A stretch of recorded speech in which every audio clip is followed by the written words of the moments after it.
Yo men, mulai dengan saya Depan Junior. Kali ini saya akan mencoba membahas tentang faktor-faktor penyebab berkurangnya atau punahnya beberapa spesies satwa di alam liar ya. Seperti yang kita tahu, di Asia Tenggara, kepunahan atau berkurangnya spesies satwa di alam liar itu merupakan nomor 1 terbesar di dunia. Itu termasuk Indonesia. Nah, jadi sebelum saya membahas lebih lanjut, dihimbau untuk teman-teman yang nonton video ini itu diusahakan tonton sampai selesai, jangan di skip. Karena dalam video ini kemungkinan besar nanti ada beberapa pihak yang tersinggung dengan statement yang saya sampaikan. Jadi biar teman-teman nggak salah paham, tolong videonya tuh nggak usah di skip, tonton sampai selesai, dan mungkin ini durasinya bakal panjang. Jadi siapin kopi sama rokok sama cemilan coy kalau mau nonton video ini. Madang Mbak? Madang, nggak perlu madang. Madang leh. Seperti yang kita tahu, Indonesia itu merupakan salah satu paru-paru dunia ya, karena memiliki luas hutan hujan tropis itu terbesar kedua di dunia setelah Amazon. Gitu. Jadi nanti saya juga akan bersikap netral, jadi saya tidak akan membela salah satu pihak. Nanti kita akan bahas mulai dari pihak yang paling berwenang dan yang memberi kebijakan, yaitu pemerintah, dan juga ada beberapa pihak yang sebenarnya ikut andil dalam proses berkurangnya satwa-satwa liar di alam. Itu hobis juga sebenarnya mereka berperan. Kalau pemburu itu sudah pasti, nanti kita juga akan bahas. Jadi di video saya kali ini intinya saya akan bersikap senetral mungkin. Saya tidak akan berpihak kepada pemerintah ataupun kepada para penghobi. Jadi tolong nanti teman-teman cermati dulu video saya agar tidak salah paham, begitu coy intinya. Siap. Oke, sebelum kita membahas lebih lanjut mengenai faktor-faktor apa aja dan siapa saja yang bertanggung jawab dalam kepunahan atau berkurangnya beberapa spesies di alam liar, kita langsung menuju ke poin yang pertama. Jadi seperti yang kita tahu, satwa liar itu kan dia tinggalnya di hutan. Nah, kita akan membahas dulu hutan coy, karena hutan itu adalah rumah bagi satwa-satwa liar yang ada di alam. Ya. Jadi hutan menurut Undang-Undang Nomor 41 Tahun 1999 itu adalah satu kesatuan ekosistem berupa hamparan lahan berisi sumber daya alam hayati yang didominasi pepohonan dalam persekutuan dan lingkungannya, di mana yang satu dengan yang lainnya tidak dapat dipisahkan. Nah, di sini juga dituliskan ada ekosistem. Mungkin ada beberapa teman-teman yang belum mengerti tentang ekosistem itu sebenarnya apa sih. Ekosistem itu berbeda dengan habitat ya. Kalau habitat itu lebih ke tempat mereka untuk tinggal, mencari makan, dan berkembang biak. Kalau ekosistem itu ruang lingkupnya lebih luas daripada itu coy. Ekosistem itu adalah suatu tatanan kesatuan secara utuh dan menyeluruh antara segenap unsur lingkungan hidup yang saling mempengaruhi.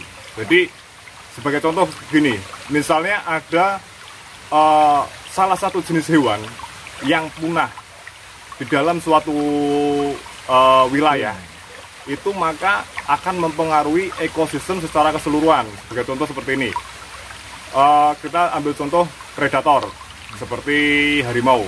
Jika harimau punah, maka jumlah populasi untuk beberapa jenis hewan itu akan meningkat dengan tajam, karena tidak ada yang memburu hewan tersebut untuk menjadikan makanan coy. Jadi antara satu dengan yang lainnya itu tidak dapat dipisahkan, jadi saling terhubung. Itu yang namanya ekosistem secara pengertian secara umum ya. Jadi kayak mata rantai gitulah ya. Benar sekali. Jadi makanya kalau ada salah satu hewan punah itu pasti akan mempengaruhi ekosistem secara keseluruhan. Hutan itu di Indonesia juga ada beberapa jenis coy. Jenis hutan di Indonesia itu antara lain hutan bakau, hutan rawa, hutan sabana, hutan musim, dan hutan hujan tropis. Yang paling besar itu, paling luas itu hutan hujan tropis. Dan ada juga jenis hutan berdasarkan fungsi. Jenis hutan berdasarkan fungsi itu ada beberapa, antara lain hutan suaka alam itu untuk melindungi tumbuhan dan hewan. Ada hutan lindung itu lebih spesifik untuk seperti mencegah banjir dan lain-lain. Hutan bakau, seperti yang kita ketahui kalau hutan bakau itu letaknya pasti di pesisir pantai dan itu mencegah abrasi. Ada hutan wisata jelas untuk wisata ya. Kalau ada satu lagi hutan produksi itu dimanfaatkan untuk pengambilan kayunya coy. Itu hutan berdasarkan fungsi. Jadi ada hutan berdasarkan bentuk. Ada hutan alam, hutan buatan, hutan primer, hutan sekunder, hutan negara, hutan hak, dan lain-lain. Itu banyak sekali. Nanti bisa teman-teman cari sendiri hutan berdasarkan bentuk. Ada juga taman nasional. Taman nasional merupakan kawasan pelestarian alam yang mempunyai ekosistem asli. Dikelola dengan sistem zonasi yang dimanfaatkan untuk tujuan penelitian, ilmu pengetahuan, pendidikan, budaya, pariwisata, dan lain-lain. Segala sesuatu yang ada di taman nasional itu dilindungi oleh negara. Jadi sebagai contoh seperti ini. Di luar taman nasional untuk beberapa jenis hewan yang tidak masuk daftar hewan dilindungi itu boleh dimanfaatkan coy, boleh diambil, boleh dipelihara. Tapi kalau di dalam taman nasional, walaupun hewan atau tumbuhan tersebut tidak masuk ke daftar hewan yang dilindungi oleh undang-undang, tetap tidak boleh dibawa atau ditangkap. Jadi segala sesuatu yang ada di taman nasional itu sifatnya semua itu dilindungi. Lanjut ke poin berikutnya. Jadi seperti yang kita tahu, berkurangnya hutan di Indonesia setiap tahun itu cukup tinggi coy. Itu ada beberapa faktor, antara lain kebakaran hutan, terus illegal logging. Ada juga yang paling berperan dalam berkurangnya luas hutan di Indonesia itu adalah perkebunan dengan skala besar. Yang kita tahu itu kan perkebunan kelapa sawit. Kopi juga lah. Nah, itu tapi lebih sawit banyak ya. Kelapa sawit. Jadi saya sudah mengumpulkan beberapa data tentang berapa sih luas hutan di Indonesia per tahun yang hilang. Dan itu sebagian besar hilangnya karena apa? Itu saya sudah mengumpulkan beberapa data coy. Kerusakan hutan pada tahun 2018 itu mencapai 120.000 km persegi. Itu pada tahun 2018 atau setara dengan 30 lapangan bola lah kurang lebih. Waduh. Sekitar begitu. Itu pada tahun 2018. Pada tahun 2013 sampai 2017 itu hutan Indonesia yang hilang itu seluas 1,47 juta hektar coy. 1.470.000 hektar. Itu pada tahun 2013 sampai 2017. Pada tahun 2009 sampai 2013 itu kurang lebih sekitar 1,1 juta hektar. Itu yang hilang. Itu bisa teman-teman bayangkan kan, setiap tahun rata-ratanya berapa ribu hektar hutan kita yang hilang. Oke, penyebab berkurangnya hutan di Indonesia itu salah satunya adalah pertanian skala besar. Itu kelapa sawit. Itu menyumbang deforestasi atau penggundulan hutan terbesar di Indonesia coy. Jadi kalau saya pribadi juga tidak bisa menyalahkan tentang hal itu. Karena pemerintah itu mempunyai pertimbangan khusus dan memiliki aturan-aturan yang sudah ditetapkan, dan aturannya itu sebenarnya juga cukup ketat kalau kita lihat berdasarkan aturan yang ada. Pemerintah juga membutuhkan investor dari luar, dari asing ataupun dari swasta. Itu sebenarnya tujuannya untuk memajukan perekonomian Indonesia. Dan kebetulan yang dikorbankan itu adalah hutan. Jadi kalau menurut saya pribadi sebenarnya itu ada poin positif dan negatifnya coy. Nambah tenaga kerja juga kan? Itu salah satunya, membuka lapangan pekerjaan, meningkatkan perekonomian masyarakat. Cuman yang menjadi korban adalah satwa-satwa liar yang ada di alam. Penghuni hutannya lah ya. Benar sekali. Jadi penelitian yang dipublikasikan oleh Environmental Research Letter itu menyebutkan bahwa 600.000 hektar hutan itu hilang setiap tahun. Itu menyumbang 57% dari total keseluruhan jumlah hutan di Indonesia yang hilang. Jadi 57%-nya itu disumbang oleh perkebunan kelapa sawit. Itu. Pada akhir tahun 2008, itu perkebunan skala besar bertanggung jawab atas hilangnya lebih dari 50% hutan alam primer di Indonesia. Jadi ini jumlah yang cukup amazing lah kalau menurut saya, soalnya menyumbang lebih dari 50%.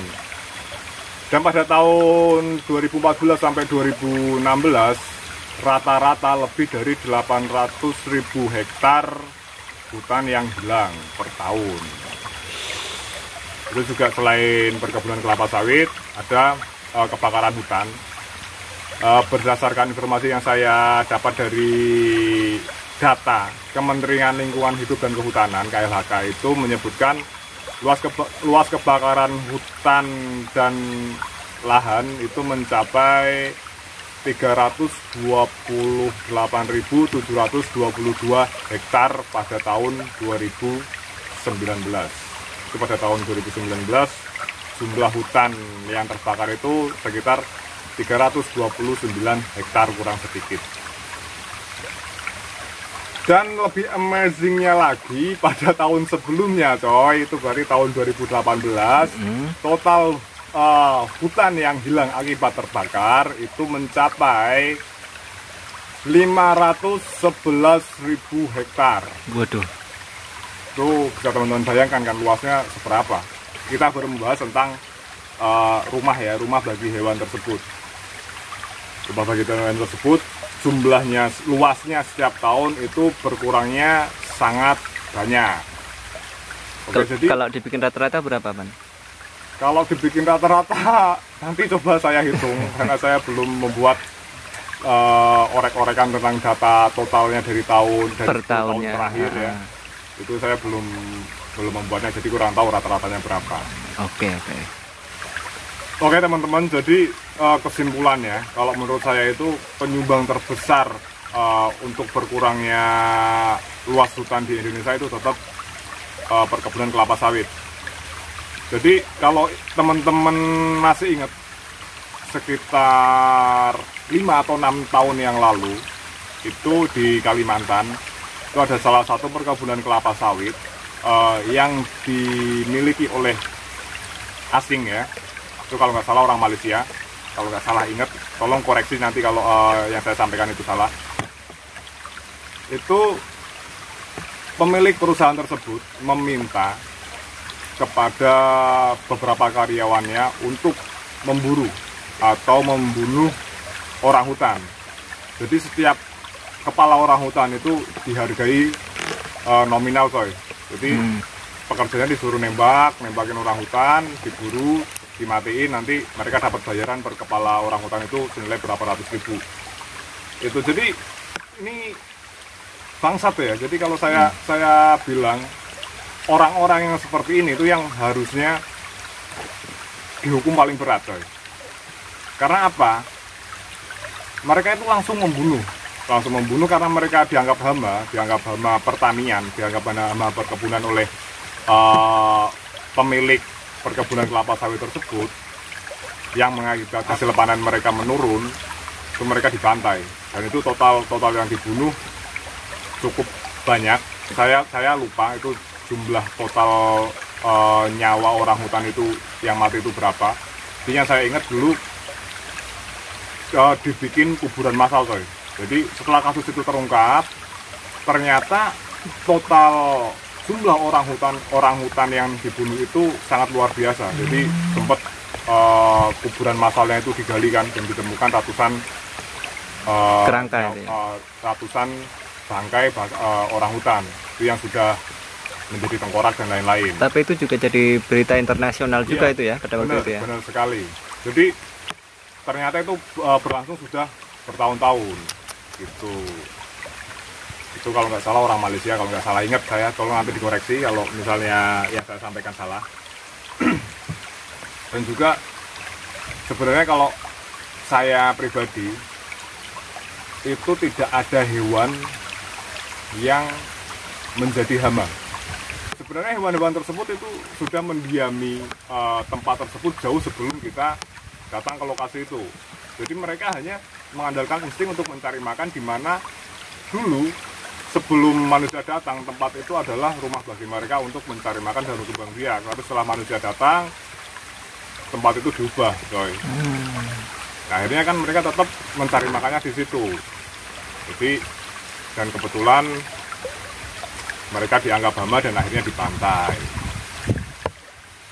Untuk perburuan liar di Indonesia itu menurut data dari KLHK sejak tahun 2012 itu ditemukan 3.285 jerat untuk memburu satwa liar dilindungi. Dan selama 4 tahun ini tercatat lebih dari 663 kasus kejahatan lingkungan ya.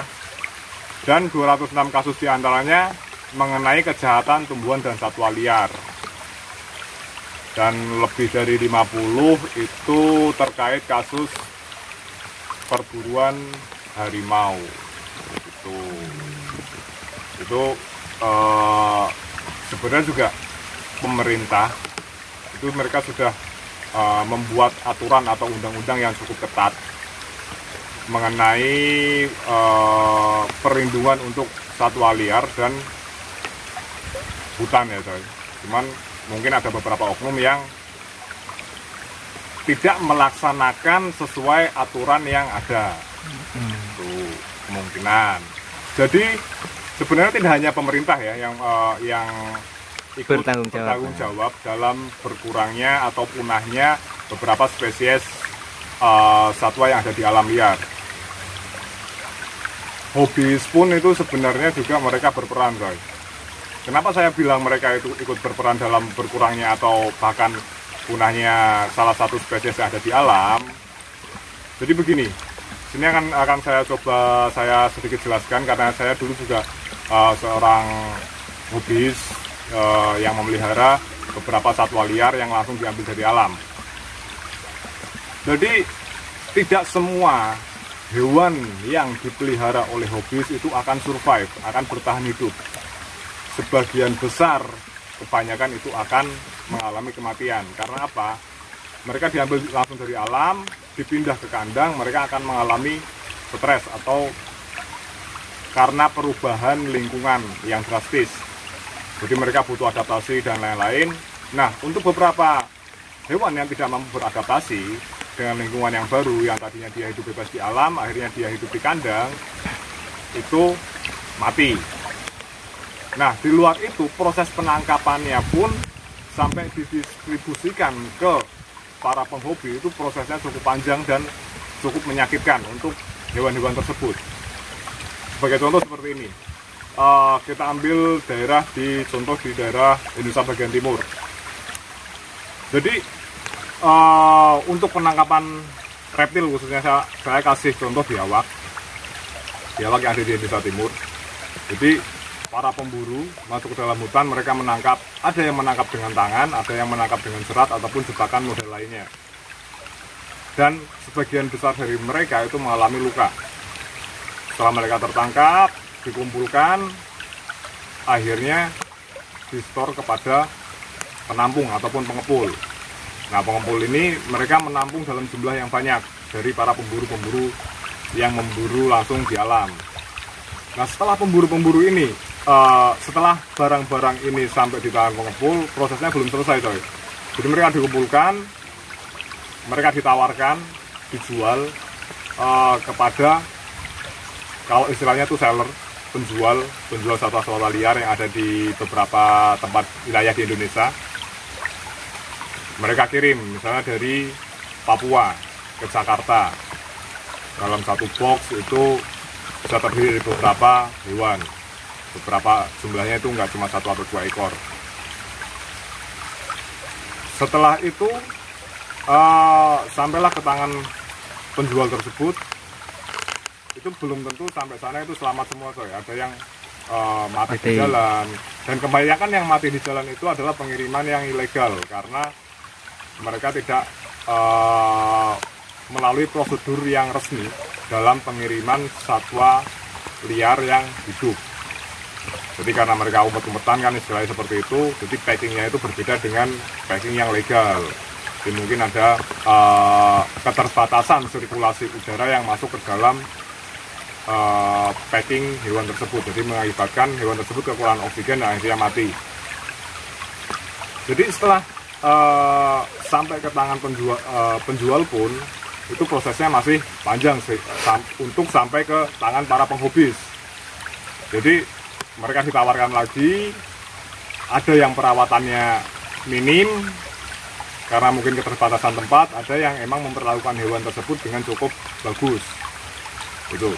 Jadi hewan-hewan tersebut akan lebih beruntung jika sampai ke tangan seller yang memiliki tempat yang cukup memadai dan ilmu yang cukup untuk merawat hewan-hewan tersebut. Setelah itu baru sampai ke tangan penghobi seperti saya dan teman-teman yang lain. Itu kadang kita menerima barang dengan kondisi yang kurang sehat karena sudah melalui proses yang panjang dari mereka ditangkap di alam sampai ke tangan para penghobi. Dan itu tidak semuanya survive coy. Biasanya kurus ya? Kurus, dehidrasi, stres berat, dan itu kadang makannya susah. Itu sangat mungkin hewan tersebut mati saat berada di tangan kita gitu. Jadi banyak juga untuk para penghobi itu mereka belum memiliki ilmu untuk memelihara hewan tersebut coy. Jadi selain kita punya keinginan, kita harus juga sudah mempelajari tentang care set, cara perawatan, terus untuk karakteristik dia di alam itu seperti apa, habitat mereka di alam seperti apa, harus kita sesuaikan dengan kandang yang kita miliki. Jadi pesan saya sih kalau untuk teman-teman yang baru mau memelihara reptil itu tolong dipelajari dulu. Kira-kira reptil apa yang mau dipelihara, terus kalian cari care setnya, cara perawatan dan setup kandang yang tepat. Itu untuk meminimalisir agar hewan tersebut tidak stres dan mengakibatkan kematian. Tuh. Tapi ada salah satu pihak yang paling saya salut coy, itu dari sekian banyak, itu adalah para breeder-breeder yang mereka dengan semangat tinggi, kesabaran serta ketelatenan mereka mengembangbiakan beberapa jenis reptil lokal asli Indonesia coy. Jadi perjuangan mereka juga sebenarnya wajib diapresiasi oleh pemerintah kalau menurut saya, karena secara tidak langsung orang-orang tersebut itu membantu pemerintah untuk melestarikan satwa-satwa liar yang mereka tidak mempunyai kesempatan hidup di alam liar. Mudeng maksudku berat. Mudeng karena sudah terlanjur ditangkap gitu. Jadi untuk para breeder tetap semangat, kalian sungguh luar biasa bagi saya karena kalian itu sangat konsisten dan memiliki ketelatenan serta kesabaran tingkat tinggi gitu. Kalau untuk breeder saya tidak akan banyak berkomentar karena menurut saya orang-orang paling keren adalah mereka menurut saya. Enggak, tapi kan setahu kalau saya ya Pan, maksudnya kalau lihat itu kayaknya breeder itu selalu disalahkan, pecinta binatang lah gitu. Kalau itu ya biarkan di alam, ngapain juga ditangkap, kadang-kadang apa ya, lucu gitu loh. Benar, jadi banyak orang yang itu sebenarnya juga akan saya bahas nanti di akhir coy. Oh, itu akan saya bahas di akhir. Jadi itu nanti saja, itu tetap akan saya bahas. Dan untuk pihak yang terakhir nih, pihak yang sama sekali tidak ada nilai positifnya buat saya, itu adalah para pemburu yang memegang senapan angin. Itu bangsat kalian. Jadi kamu mungkin masih ingat coy, waktu kita menyerahkan Momon sama Dior di Batang Dolphin Center. Ya, Batang Dolphin Center ya, bener. di Batang Dolphin Center. Waktu kita sampai sana, jadi ada petugas dari Batang Dolphin Center itu bercerita ada seekor owa Jawa yang ditembak dan ditemukan lebih dari 10 butir peluru di dalam tubuh owa tersebut. Jadi orang-orang bangsat seperti ini yang harusnya pemerintah atasi pertama. Kalau bingung caranya gimana, saya akan mencoba memberikan sedikit masukan. Tolong batasi penggunaan senapan angin, karena banyak sekali di luar sana orang-orang yang tidak memiliki otak menggunakan senapan angin tersebut hanya untuk bersenang-senang. Itu. Jadi untuk kalian yang masih nembak-nembak gak jelas, nembakin hewan-hewan liar di alam gak jelas untuk kesenangan kalian tanpa manfaat sama sekali, itu stop. Karena kalian goblok. Jadi kalian itu tolol. Iya, belum lama aku juga nonton Pan, kalau nggak salah di National Geographic gitu loh. Jadi indukan burung itu ditembak, nggak taunya dia tuh lagi ngeloloh apa ya? Oh iya. Ngeloloh bahasa Indonesianya apa? Ngasuh anak lah. Iya wes. Ya. Kan jadinya mati di sarang kan. Bener, jadi nggak cuma induknya yang mati, anaknya juga ikut mati. Bangsat banget. Bangsat. Orang-orang seperti itu adalah orang-orang yang menurut saya pertama harus ditangani. Jadi banyak kasus seperti di Kalimantan juga pernah beberapa tahun lalu ada seekor orang hutan masuk ke perkebunan, kalau nggak salah itu ditembak. Itu lebih dari 200 butir peluru ada di tubuh orang hutan tersebut. Jadi kalau misalnya pemerintah tidak segera menangani masalah senapan angin, itu efeknya bakal lebih luar biasa kalau menurut saya, karena tidak semua orang yang menggunakan senapan angin itu bijak, memiliki otak. Jadi otaknya itu dipantat kalau saya bilang. Kalau celeng masih oke lah ya? Celeng oke, celeng itu nggak masalah lah ditembak, karena juga dia populasinya itu overpopulation di beberapa wilayah, nggak masalah. Cuman kalau untuk satwa-satwa liar yang lain seperti burung elang dan lain-lain itu juga banyak kasus penembakan burung elang, rangkong juga, dan lain-lain itu banyak. Jadi mereka itu orang-orang yang tolong punya otak lah kalau menurut saya.